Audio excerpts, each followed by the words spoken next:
అన్న ఎంతో మంది సార్ గురించి నెగిటివ్ గా ఆలోచిస్తున్నారు.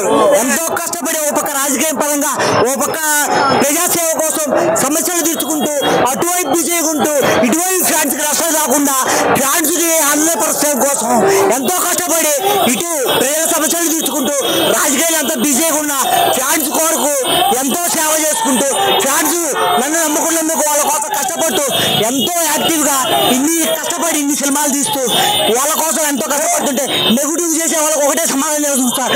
వాళ్ళు ఎప్పుడు పవన్ నెగిటివ్ చేసి వాళ్ళు హైలైట్ కావాలని చూస్తున్నారు తప్ప పవన్ కళ్యాణ్ చేసే మంచి వ్యక్తిత్వాలని పవన్ కళ్యాణ్ చేసే సేవాకృతులని ఎప్పుడు గుర్తించలేకపోతారు.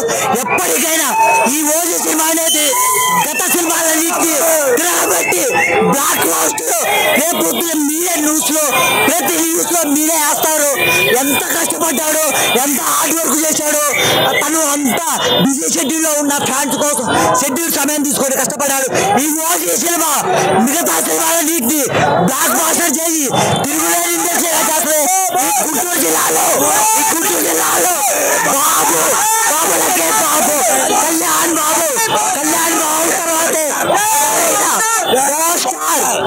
తర్వాతే ఎవరైనా పవన్ కళ్యాణ్ ఓజీ సినిమాలో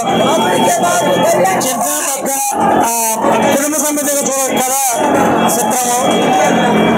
ఇక పవన్ కళ్యాణ్ చెప్పడానికి అసలు ఏమీ లేదు. అసలు సినిమా ఇన్ని సినిమాలు తీసి మొత్తం ఒక ఎత్తు, ఈ సినిమా అన్నిటికీ కలిపి సమాధానం ఓజీ.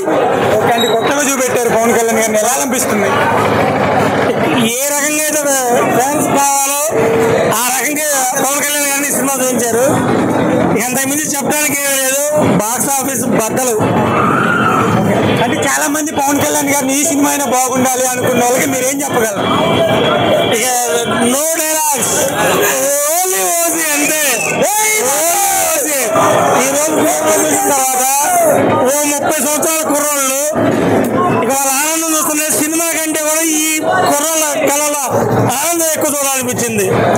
సినిమా కంటే కూడా ఆ పవన్ కళ్యాణ్ చూసిన లుక్ కి ఈ లేసే ఈళ్ళ డ్యాన్స్ ఈళ్ళని చూడడానికి సినిమా 2000 కోట్లు వస్తాయి. సినిమా చూడడానికి పడలేదు అసలు. ఓకే, ఓవరాల్ పవన్ కళ్యాణ్ గారి యాక్టింగ్ ఎలా అనిపించింది? ఇక చెప్పేదే లేదు, చించాత వేసాడు. చెప్పే కదా తెర మీద పవన్ కళ్యాణ్, తెర ముందు జన సైనికులు